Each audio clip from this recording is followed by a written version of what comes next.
welcome to a very special cast. I'll give some background right now to get started. No dilly-dallying. I am working on a story for my feature writing class, in which I am writing about online content creators that make money off of their work. Aka professional. Professional, not necessarily full-time, but professional.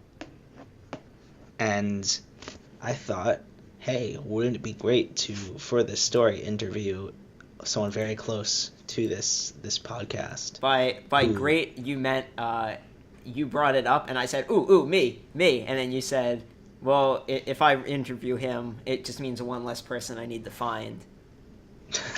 And so Pretty much. That's how this ended up happening. So instead of just doing like a simple interview where I just take notes and do it, I decided it would be more fun to sort of make this in the style of the Procrastinator podcast special highlight interviews, in which we're taking different fine-looking brothers and interviewing them. So I'm going to use this podcast as a sort of podcast.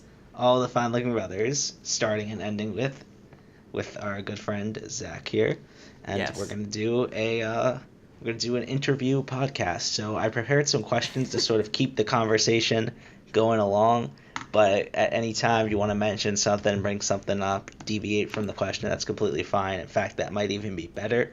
So whatever you prefer. And so this is going to be focused on Zack's YouTube career. So commenters don't comment stupid questions. Even though you can't. So. 0 comments. So, what was your first introduction to the idea of making money off of YouTube? So, back a long time ago, like 2009, probably, I became a YouTube partner, which essentially meant I could run advertisements on my videos, and I sat on that for 7 years without even seeing a cent of money from the monetization until the end of 2016, when I actually began making videos that got views. When exactly did that start? So let me tell you how that started. Because I know the story, I don't remember the exact timeline. I believe it started on October 29th, 2016. Was when my first video, a little bit earlier than that, how should I say this? Early October, I started uploading weekly. I put myself on a schedule, and I said, I need to upload every weekend, or else I'm going to die. And so I did that, and then about a month later, at the end of October, I put out my Seaver Gunner ARG Explain video, and that got a fair bit of views, and I actually ended up making a bit of money on it, and now I have a decent viewer base. Now you have a massive YouTube multimedia empire. Yes, definitely. That is exactly how I describe it. So I know you first started making money off of Seaver Gunner Explain last October-ish, November-ish, but you were making videos before that. Yes, I've been making videos for a long time. Again, since the beginning of 2008 is when I made my account, and I've had hundreds of videos since then. And you've kept a consistent account all the way through, unlike someone else here. Yes, who has had many. I really wish I kept a consistent account. Imagine if I had Comic King 5 still to this day. I don't understand the logic of ever deleting an account. It's stupid. It's dumb. Of course it's dumb. Think about it. I was a child. I was being irrational. You were indeed a child. That is true. Yeah. So I think like I had the Coaster Crusader I created like right as I was moving from like childhood to teenhood, and then like I Was had to make Joshua Adam 45 because the Coaster Crusader was shutting down. But if it wasn't like if I didn't have that risk, I would still have Coaster Crusader today. So it shows my maturity, I guess. so? What was the question So again? I'm sorry. I'm really no. bad at The doing point, the point. It's not really like we're not. I'm using the question as a sort of a guideline to guide Okay. conversation. Okay. You know what I mean? Like it's not Yes, like I we know how have to interviews like. work. Yes. Okay, so so okay, so like I guess you've been making videos for a long time. Like what initial? Hold on, I'll be right back. The most professional interviewer on the Yeah, face of the earth. Is it okay if, like, my friend comes to pick up the rice and his toolbox? Oh yeah, sure. Okay. Just tell him to knock and I'll answer the door. Alright, sounds good. Have a good time. Hey.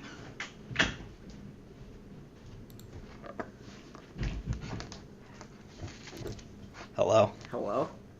Hi. Sorry about that. The most professional interviewer in the face of the earth. Leaves in the middle of an interviewer. This is the number one interview podcast on the internet. So I guess what drew you initially to making YouTube videos since you've been making them for so long? To be honest, I don't even remember. Like the original. I don't know if there was ever an original like motivation beyond. I want to make this video and put it on the internet. Yeah, like I know what you mean. Yeah. If you go look through my channel, there's so much different stuff on there. I don't think I ever had a clear goal in mind until until I started uploading weekly, and I knew I wanted to make videos for the rest of my life. Okay, well, specifically going into your current weekly series, what was the inspiration to start that? Because there had to be something, there had to be some sort of catalyst. Well, yeah. All right. So the inspiration behind this I never intended on that being this huge series, but Siva Gunner explained. yes, Siva gonna explain.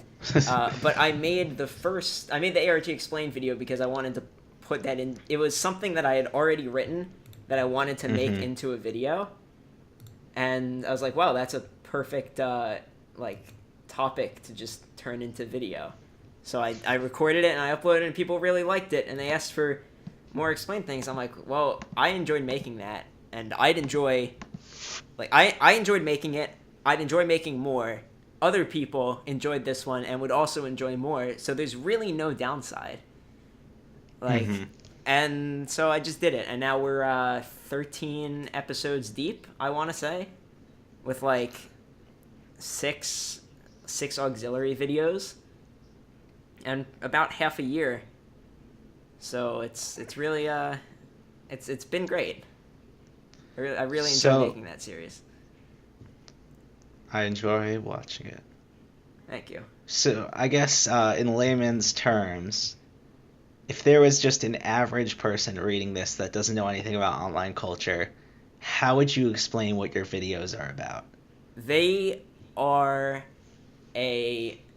They aim to be a video encyclopedia about another channel which I can't explain the entire point of the channel here, but obviously, yeah.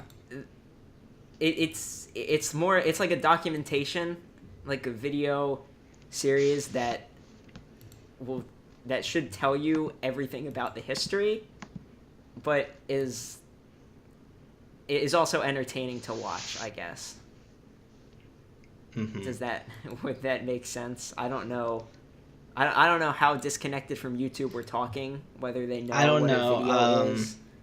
You know. Well, if this doesn't get published, the only person reading this is going to be my professor, and they know stuff about the YouTubes, right? Yeah, I would say so. So I think you're pretty fair. So I guess sort of like what I'm trying to figure out the best way to word this. Like I know you currently are working on see you gotta explain, but what happens when you finish the encyclopedia? What happens when you talk about everything there is to talk about? Well, I do eventually intend on finishing it. I think I'm aiming for about 20 episodes. After it's over, what I intend... I've already started a second series, so I'd always like to have these... like 2 series running on my channel. A main one, which gets uploaded almost every week, and an auxiliary one, which gets uploaded whenever the other one is in progress. And then once the main one ends, the secondary one becomes the main one, and then another secondary one pops up for when that one is busy. So once the series ends, I intend on making my current auxiliary series, which is the case for Makaku City Actors, Takufmaka. I intend on making that my primary series. I really love the abbreviation of that. It's so dumb and unwieldy, and yet it totally works. What about when I come out with Takufmaka? Takufmaka. Yes, that would be Yeah. a great series. You should definitely do that.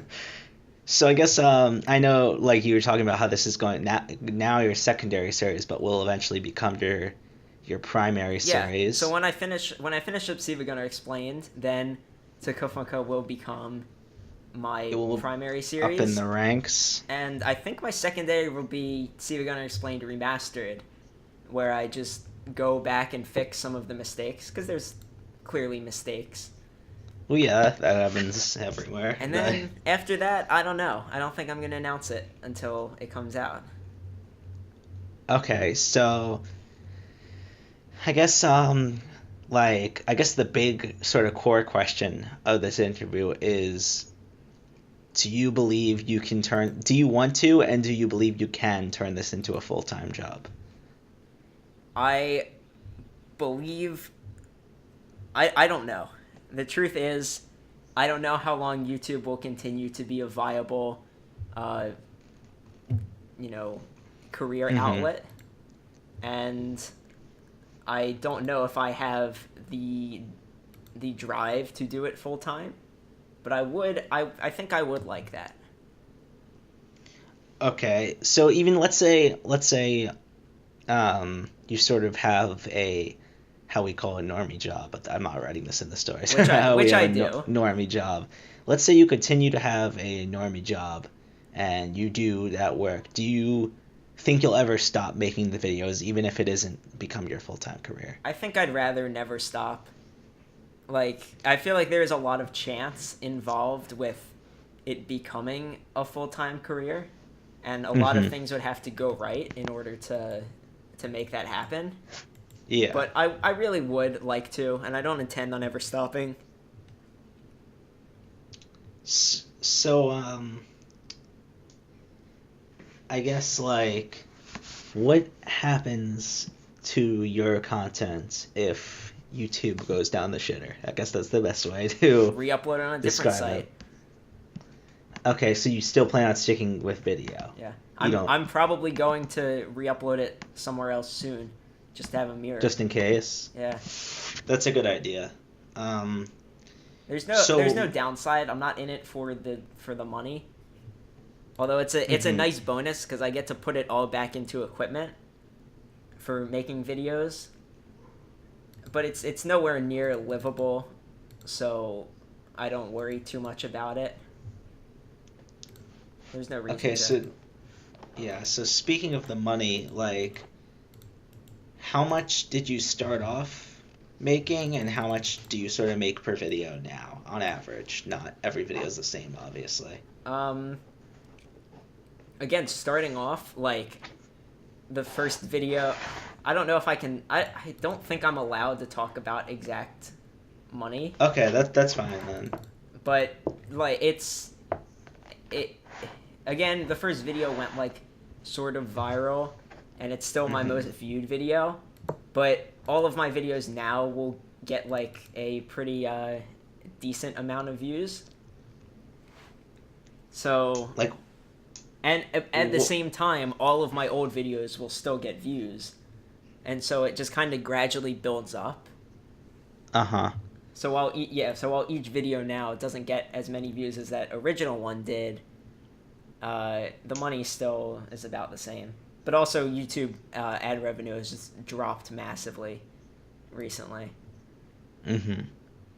So, like, do you ever plan on making, like, a third-party platform to sort of get more money, like Patreon or something like that? Because Uh, YouTube ad revenue is so unreliable. Patreon, probably not. I don't. But, like, what if a competitor to Patreon were to come out that was better? Like, Maybe, again, I'd only do that if I thought that, like, there was a... If there was a chance that I could do it full time, then I'd look at it. But if I'm still doing it as a hobby and not full time, then I don't intend on ever having a Patreon mm-hmm. or any other form of donation. Okay, so I guess what is it that keeps you motivated, keeps you coming back to making the videos, not just necessarily Steve Gunner, but just video making in general? Wait, hold on. I'd like to add to that last one. Like, Okay. sorry, because I realize this is No, you're this good, is an you're good. interview, right? I wanted to Yes. actually answer. So, like, I don't intend on ever like asking viewers for money unless it's going to be full time. If it's not, then I Okay. already make a pretty decent amount on just from advertisements, and I don't need it to live, so there's really no reason to even ask for more. Mm-hmm. That makes sense. I don't see any reason anyway. Okay, so yeah, like what keeps you motivated coming back to making videos? It's fun. Doesn't have to be just Steve Gunner. It's really it's fun. It's really enjoyable to like get my voice out there and hearing the echoes back of other people. Mm-hmm. It's again like posting a video and then reading through all the comments is really ridiculously fun. Like, it's a lot of people say, like, oh, YouTube has the worst comments. And yeah, I get to ban people who leave bad comments. But really, there's so many good ones and so many nice things that people have to say that it makes all of the bad worth it. And I don't even think they Okay. are that bad. Okay, so what do you have to say to anyone out there that's sort of thinking about doing some form of online content creation, whether it be full-time or whether it just be for fun? I have a lot to say, and it's all lyrics from songs. So What are some of these songs? all right. I'd like to say, if you aren't making a sound, then you're not really a voice. And if you shout loud enough, then listening stops being a choice. Right? Keep it coming, That's keep right. it rolling. All right. I think, like... Hold on. Like, I'm trying to think of the lyrics. I don't...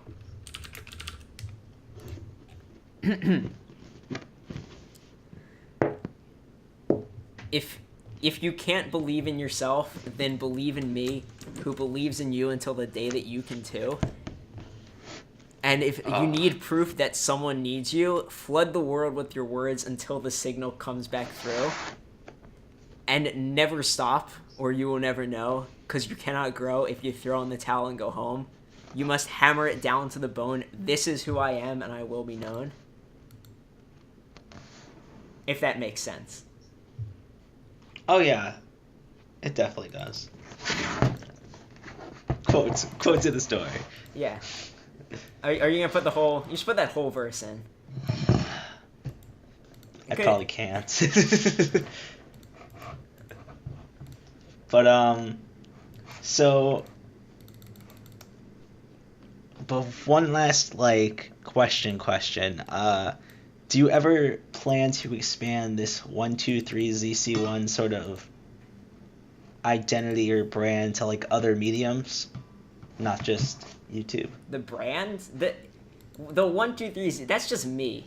Like, that's not my brand. That's not like some sort of like media conglomerate. That's just my personal name. That I guess that was bad. Like, do you personally ever plan to expand to other mediums, or do you believe you'll stay in video? What other mediums do you mean? Anything. I'm asking you. I mean, I don't know. I'm definitely up for it. I don't have any plans at the moment because I don't really know what other mediums there are. Like, I'm not going to write because I'm garbage at writing. Writing stuff that's not read. I'm garbage at, like, everything. I don't know any other medium. I'd like to make more like different video stuff. Again, like we'd love to do this show. We'd love to do like music videos or something. But that's all like subsets of videos. Mm-hmm. Okay, that about wraps up this interview. Unless there's anything you'd like to add about the topic. I don't know. I feel like I haven't given such a great interview. No, I don't. Good. I'm not used to this. It's not something. Yeah. Well, moving on to something you're a little more used to, jumping right into a normal podcast. Oh no! What's going on? I didn't What's know going this on, was guys? gonna happen. I'm not prepared. I don't. What are we gonna talk about? Welcome to the #1 podcast on YouTube. I'm your host, Josh K, and with me today is the person I just interviewed, Who? Zach Bell. Zach D. Bell. And yeah, so you went to a store yesterday. You still haven't told me what you got. I did. I didn't get that much interesting stuff. I'm not gonna lie. Although I will tell you what I did get because you went to Book Off, New York City, our favorite store. Vlog sponsored. We sponsor them, yes. Not the other way around. Like worse. The I have spent enough money there to be considered a sponsor. Yeah, like the Fine Looking Brothers are sponsors of Book Off. So yes. Jump right into the cool things you obtained. All right. So first off, I bought 2 volumes of Kagero Days. I bought Japanese 4 and Anthology Spring, I think, because those they had that at Book Off. Yeah. How much was Anthology Spring? It was $4. Oh my god, I'm so goddamn jealous. I mean, they did have a bunch of anthologies still there, but I already had all of them. I didn't even know you had them. I have almost every Japanese. I'm missing like 4 Japanese volumes, and then I'll be done with the Japanese manga. That's so sick, radical, and twisted. And then you got 2 CDs. Yes, I did get 2 CDs. They are. I got the South Park, Bigger, Longer, and Uncut. The soundtrack? Yeah. Well, How much was it? Huh? It was $2. So I was like, this looks cool. I'm pretty sure it is one song. I don't know that much about South Park. I don't know that much about South Park, but the soundtrack is called South Park Bigger, Longer, and Uncut, and on the back there's a track list and it just says 1. There's 1. It says 1 Blame Canada. There's 1 track in this. That's hilarious. I haven't seen the movie, but So I don't. That's great. Yeah, I haven't seen the movie, so I don't really get the joke, but that's what it appears to be. And then you're gonna like this. I got. Actually, I want to send you. I'm gonna send you a Snapchat with the cover because the cover is pretty fucking funny. Okay, as long as it doesn't stop my audio. Oh yeah, it's gonna stop your audio. I'll send it in Discord. Okay. But yeah, in the meantime, while he's working on sending that, I'm pretty much done with my semester. I have a story due Tuesday and a test on Tuesday, and then I'm done with everything. So that's it. So I'm gonna be here till like next Sunday in Gainesville. Cool. So I'm probably gonna hit up like everything because I'm gonna have like 4 days of nothing to do. So I'll probably I'm staying for this book sale thing. Well, I'll get into that after I look at your thing. The Juno soundtrack. Yeah, I found that. So the thing that Book Off is great for, I found, is not Japanese CDs, although they do have some really great ones that I found. They have a lot of like general Japanese music, like not really Vocaloid or anime. Yeah, I really haven't found any Vocaloid. They do have some cool anime stuff that I found, but like what they really shine is like cheap, weird soundtracks. I literally go there and I look through the soundtracks and I have to stop myself from buying all this like really weird stuff like. But you bought the South Park and Juno soundtracks. These were two of the most normal ones that I found, and I had to stop myself. Well, I think the Juno soundtrack is like a legit album. If I remember the movie correctly, it's a lot of like folky indie music. All I Want Is You, My Roller Coaster, A Well-Respected Man. Yeah, I don't. Yeah, it's all like indie music. You're right. Yeah, I think that's the general like vibe of the movie. But have you even seen the movie? No, but it has a picture of Michael Cera touching. The movie's about Michael Cera getting someone pregnant, so. Yeah, he's got his hand on Ellen Page's. It's like not really a comedy though; it's a drama. It's still got a picture of Michael Cera on it. It looks funny, so whatever. Yeah, good pickups. Back to what I was saying. I'm going to probably hit up Second and Charles one last time before I go. Probably hit up the Goodwills. Maybe do a trip to Walmart or Target because I want to get that Ruby poster that they have. Yo, what the fuck? Why do they have that? I don't know, but I'm staying because next Saturday is this it's called like the Friends of the Library book sale.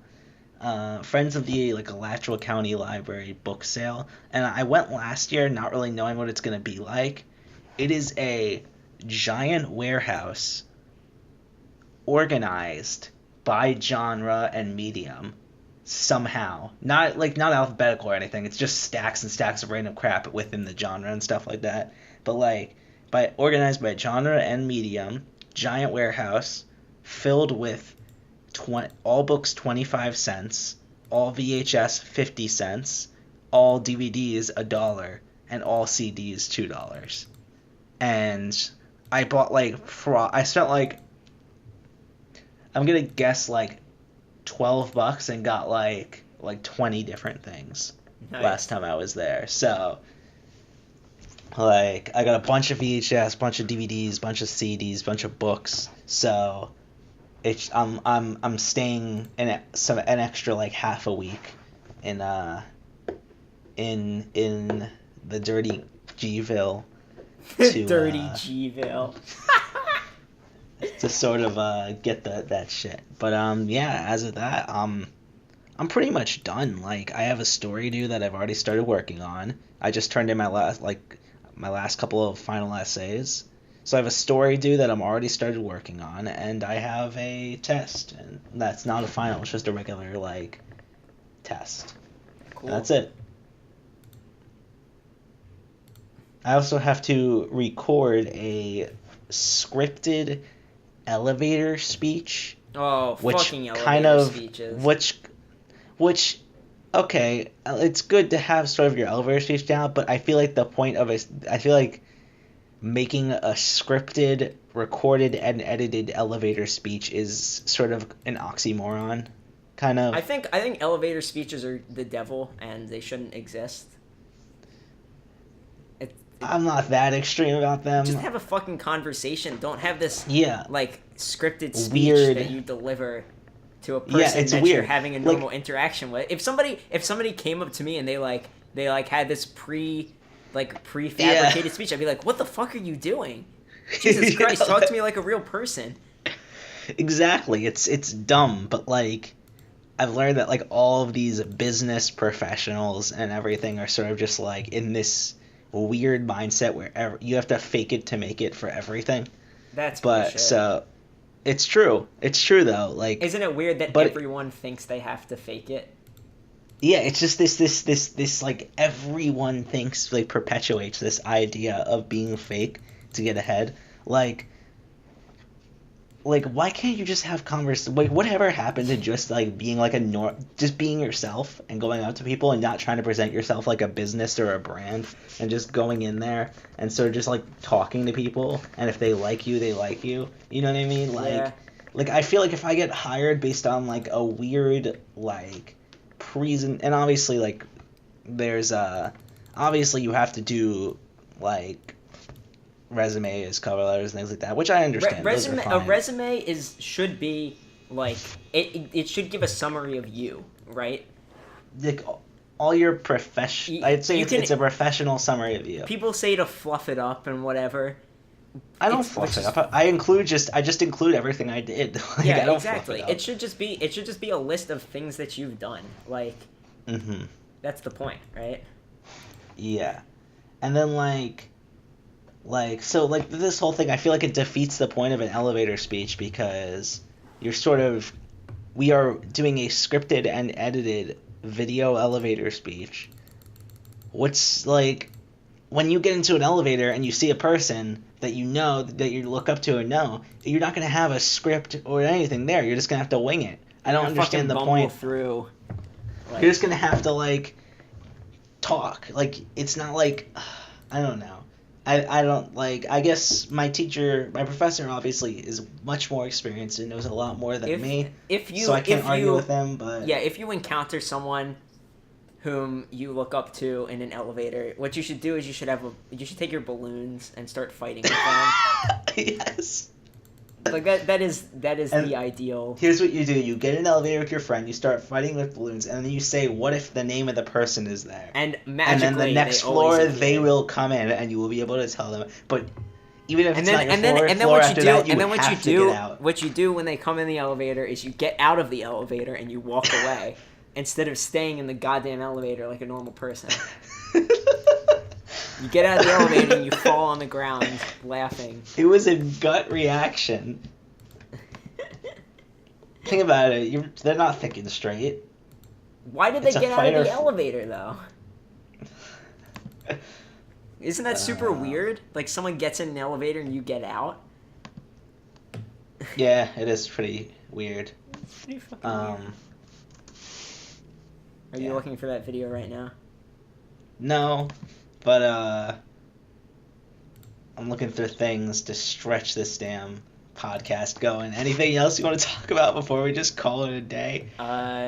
Last night when I got back, I went to book off and I went to Chick-fil-A, and I got Chick-fil-A because the fucking Szechuan sauce thing triggered like oh my god, I need Chick-fil-A sauce in me right now because I remembered how good it was. And then so I got my Chick-fil-A sauce. Isn't it just honey mustard? It's not just honey mustard. It's something more. Then what is it? I don't know, Describe but it's so explain good. it. It's so good. I can't describe it. It's like better honey mustard. But honey mustard is pretty fucking good already.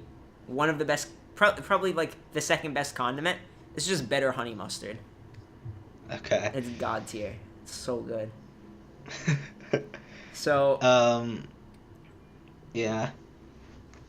Yeah. So I have my better honey mustard, and I'm eating it in this park because there's no seating in Chick-fil-A. Okay. And then the park closes, so I'm just like, all right, fuck it. I'm packing it up and I'm going home with it, because I'm gonna eat the rest of it at home because I don't want to find somewhere else to eat in public. Why didn't you just take it home to begin with? I don't know, because I was like, I don't want to take this whole thing home. But then once the park closed while I was eating, I was like, I'm all right, I'm just taking it home. Fine, whatever. I resign. And then I did that, and that happened. Yes, I took it home and I put it on my desk and I fell asleep. And I woke up and I was like, oh my god, I still have Chick-fil-A left. And then I ate it all and it was great. What time did you wake up? In the next morning? It's like 10 o'clock at night. Oh, you woke. Did you wake up like so hungry? I actually fell asleep on the floor for some reason. I don't remember how I got on the floor, but I woke up and I was on the floor. How? Like, I don't understand. I don't Unless know. you're on the floor doing something to begin with, how do you fall asleep on the floor? I don't really. Hey, you just wake up on the floor. Did you have like? Are you okay? Yeah, I'm fine. I was just super tired because I did a whole lot that day. Okay. It was just a busy day. I've had a really busy week at work. It's been uncharacteristically busy. That's interesting. Yeah, I'm usually not busy at all. This week was probably the busiest week of my semester, but it's pretty much done. Like I was pretty much turning in an essay, a story, or an assignment, or a big assignment every single day of this week, multiple most days. I finished my time at the radio station, which is kind of sad. No, the radio station I actually like. Why'd you say? Why would you call it the time then? Oh no, okay. My it goes along with semesters, so it's not like you get fired or anything. You just end when your semester ends. You can't stay longer because you're not there. You know what I mean? Cool. Yeah. So yeah, my semester at the radio station ended. It was weird. Like the last day was like pretty sad in a way. Like we were just like sort of sitting there. We ended it early. We decided to just like do like a big like closing memory thing instead of like because the guy forgot to give us the last store. We cover 4 grocery stores and he forgot to give us the last one. So we're like, okay, let's just do like a big like closing thing. Aww. And then we'll end it early. And we did it, and it was kind of sad. And then while I was doing it, I heard a knock behind me on the glass behind me, and it was Juliet in the hallway, making like a weird face, and I'm like, fuck, Juliet. That's great. Oh, she now knows my secret identity as hit radio host Josh E.K., who reads grocery ads to blind people. She would not know that Josh E.K. was you otherwise, clearly. Yes. Nobody would have suspected the secret identity of Josh E.K. Yeah. Would have been Joshua Adam 45. So yeah, after Tuesday this is gonna be probably the last podcast before I finish this semester. But after Tuesday, I have 1 semester left until I graduate college. Oh my god. So I can't wait. I long for the day. Actually, you know what? I don't long for the day because there's nothing on the horizon. What's afterward? Just misery. Yeah, like it's not like I have like this dream job lined up for afterward or anything. It's literally I'm going to graduate, I'm going to go home and I'm going to do a job. Like, you know what I mean? I'm going to live at home and do a job. It's not something to look forward to. It's just that I don't have to do schoolwork anymore. And it's just that when I get home from work, I'm done with work. You know what I mean? That's literally the only thing to look forward to. Yes. Out of it. Meanwhile, I still haven't got an internship for this summer, and I've been applying all the time, and I have nothing, so... I don't think that's an issue. I think they just do it really, really late. You think they're just like sitting on it and they're like, oh, let's just do it now. I think everyone does that where they're like, oh, we have so much time, and then it's like 2 weeks before, like, oh shit, we need an intern. Let's hire the first one we interview. Yeah, well, I'm hoping I I land got an my job. internship because I have 2. So I have 2 unpaid internships under my belt. I'm trying to get a paid internship. If I don't get anything, I may have to start applying to unpaid. I may, honestly, I want money enough to where I may just get like a retail job or a local job if I can't get a. I don't think that's a bad idea. Internship. Like, I know it's probably better if I did another unpaid internship as opposed to just a retail job, but like, I want money. I want I want money. Money's pretty cool. Yeah, like if I'm doing work, I just have a much higher. I've explained this a couple of times. Like I have a much higher tolerance for the work, what kind of work I'm doing, if I'm getting paid.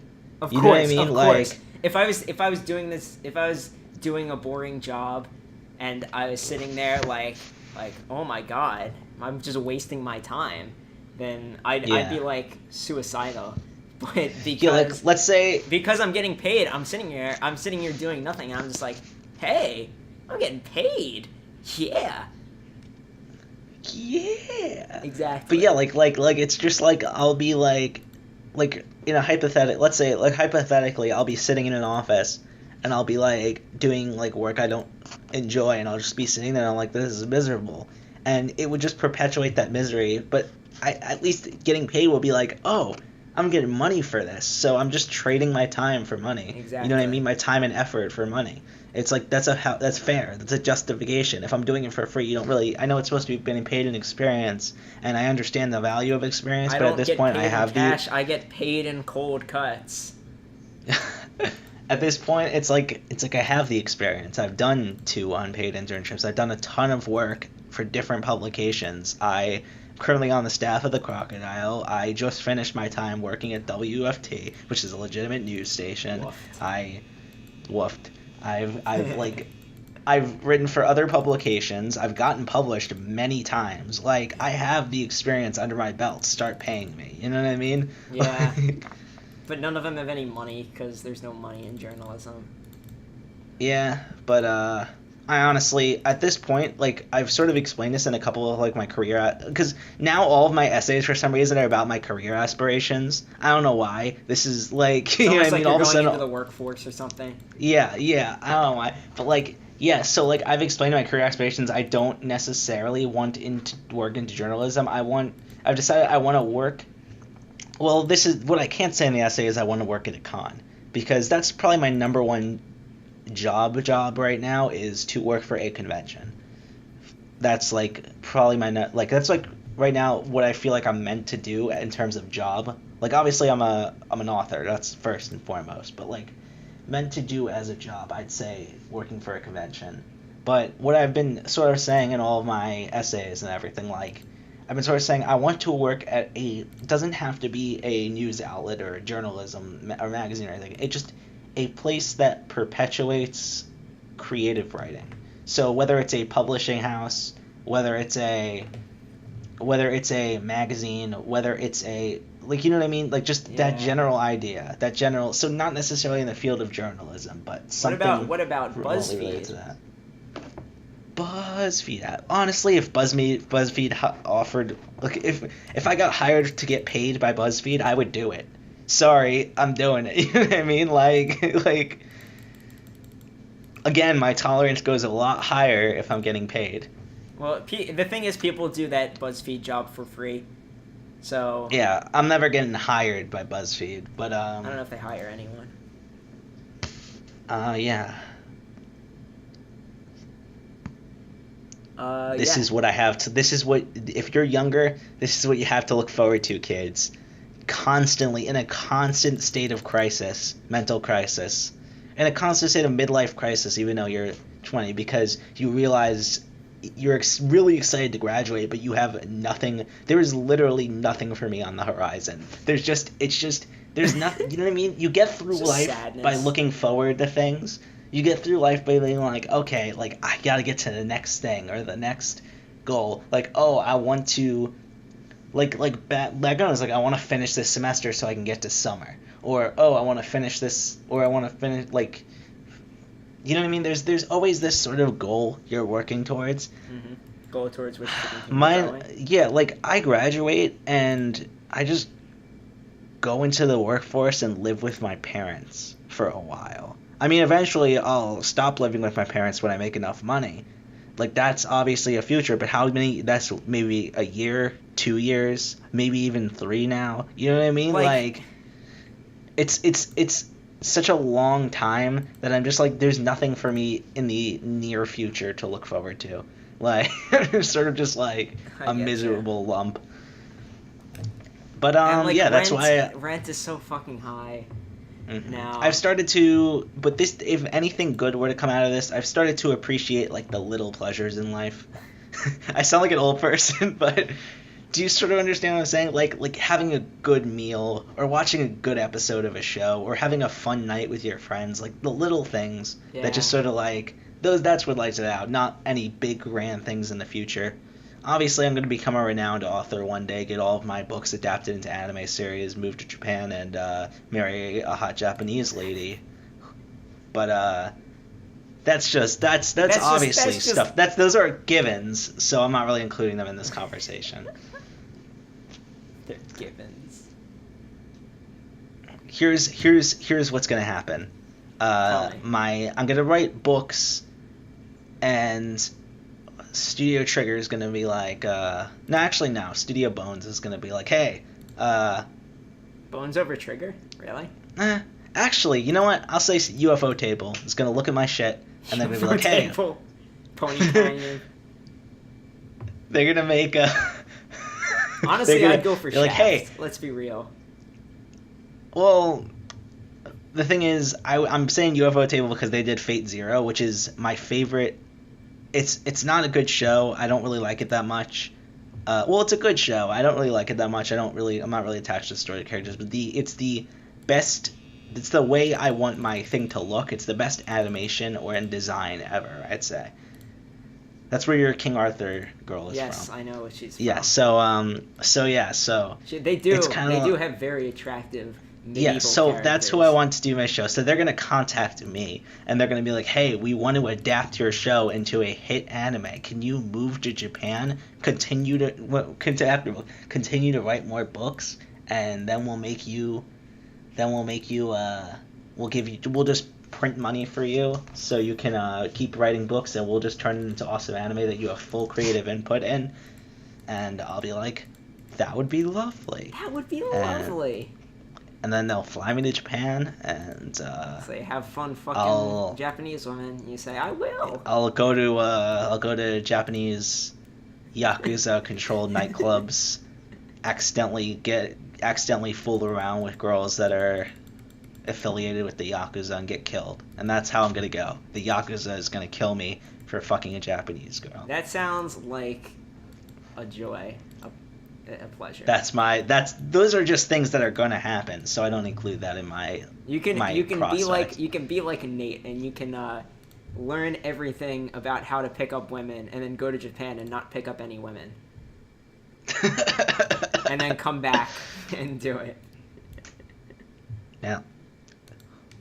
I gotta learn Japanese at some point. That's something I need to just do at some point. I think Digi just started. No, Digi took classes in it. No. Well, I think Digi is like finally realizing, hey, I need to fucking get my act together and learn Japanese. I actually I don't know what happened. At some point, I started being able to read stuff. How? How often do you look at Japanese text? Every single fucking day. How? Literally, Where? Almost constantly. And where do you do this? On activity? my phone. You're heavily involved with Japanese Twitter. Yeah, it's Japanese Twitter, and my music library is So I don't know. I guess I'm gonna be learning that at some point soon. Yeah, that's one thing I wanted to talk about. Passover. Fuck Passover. I'm honestly having a pretty easy Passover this year. I'm hungry a lot more often than I am not hungry, you're a big which guy. Sucks. But I'm a big guy for you. So yeah, but it's because Passover food isn't that nourishing. I mean, obviously when I get meals at the bod, it's meat, so it's very nourishing. But general Passover meals are not very filling. But I've discovered some great foods that are kosher Passover. Hiding in plain sight, you never know. Hiding in plain sight. So you go and get a salad. I like to get my salads at Subway because then I can pick exactly what's in it. But yeah, you go get a salad, honey mustard dressing for the most. You gotta obviously check the ingredients, but Subway's at least honey mustard dressing. Nothing not kosher Passover. So I get a salad with honey mustard dressing. That's a great meal. I love it. It's a great food. Kosher Passover. Hey, did you hear? Apparently, the like conservative like Jewish authority said Mhm. that corn is okay to eat. What? Corn is Are now you allowed. For Ashkenazi? Yeah. It there's no fucking Sephardi even alive. Who cares? Yes, there are. Have you ever met a Sephardi? Have you ever been to Israel? I have. Everyone there is Sephardic. Okay, yeah, but we live in the America. It's the Jewish country, and it's fucking. But, Okay, like, let me see. everyone in America. Send me a link. Who I'm like, cares? I'm really interested because I've been that opens up a whole new thing because now I can have anything with like corn syrup and shit. Yeah. But So yeah, apparently Ashkenazi now allowed to eat corn. Yeah, another food I've discovered that's amazing. Matzah with butter is heavenly. It is probably in my top 5 favorite foods. Period. The only problem is that I'm probably going to have a heart attack. Because think about it, you're just covering matzah in butter.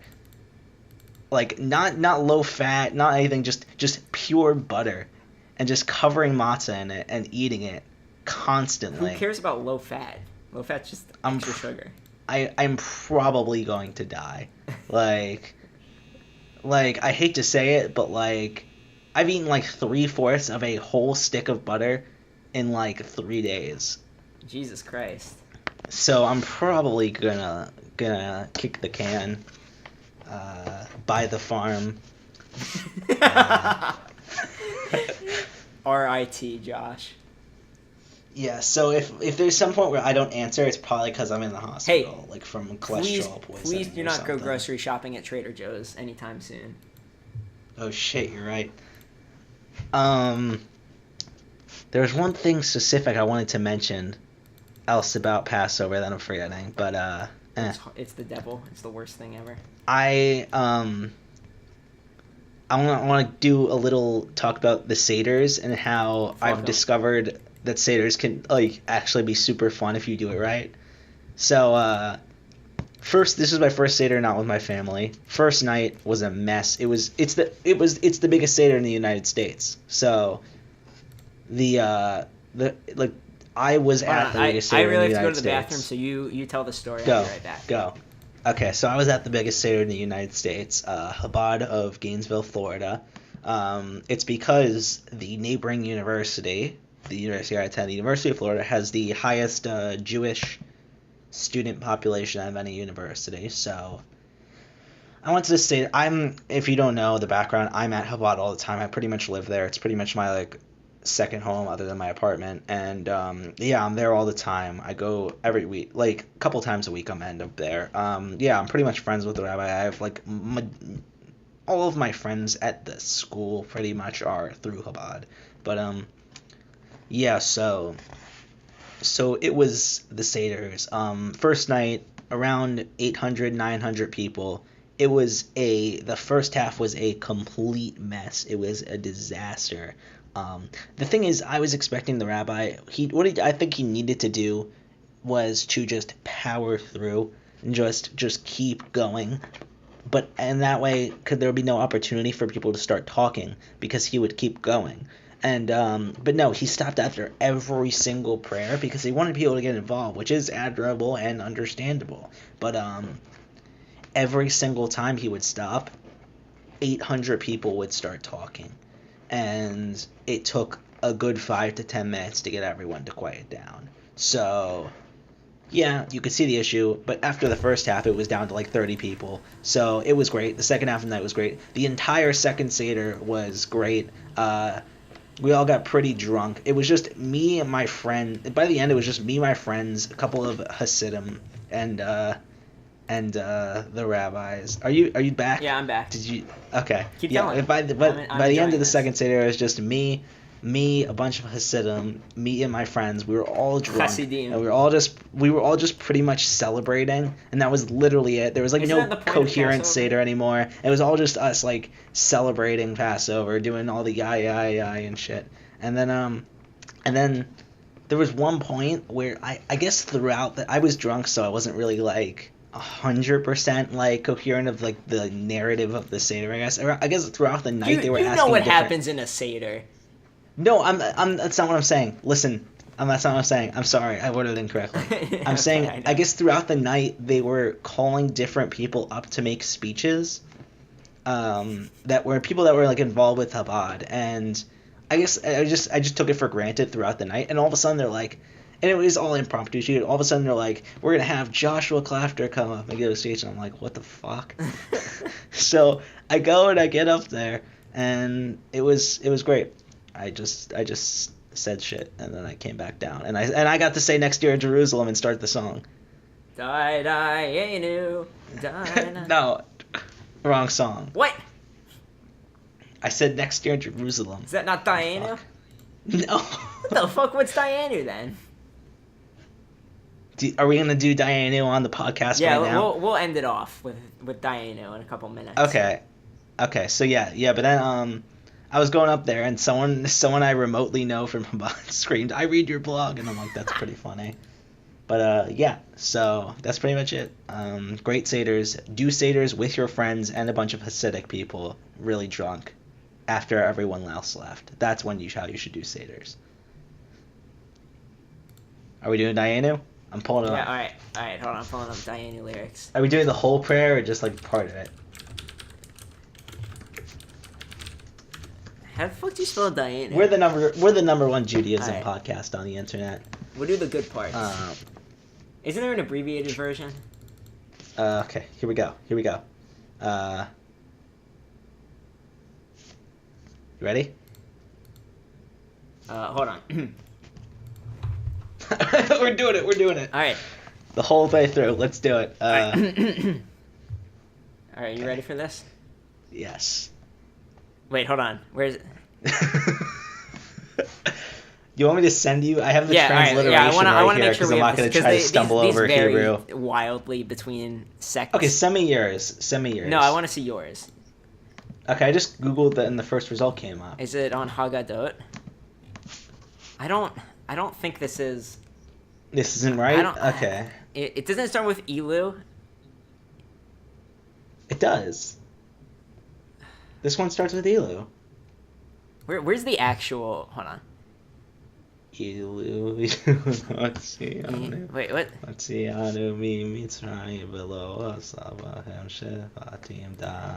Where's the little orange Haggadah? Alright. The Tana Klein one?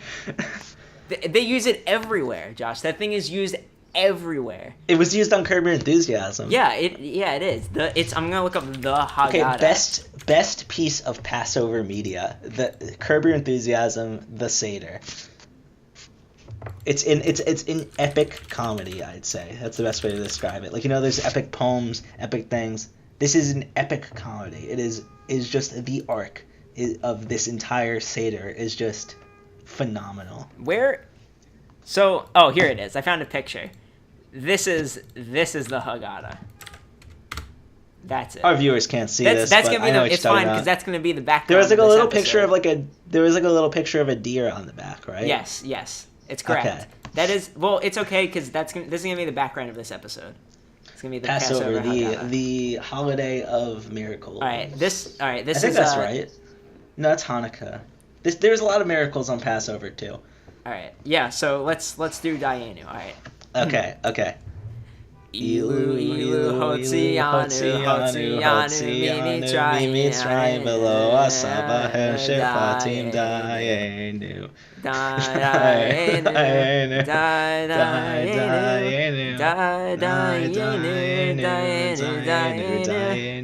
V'lo asa b'hem shefatim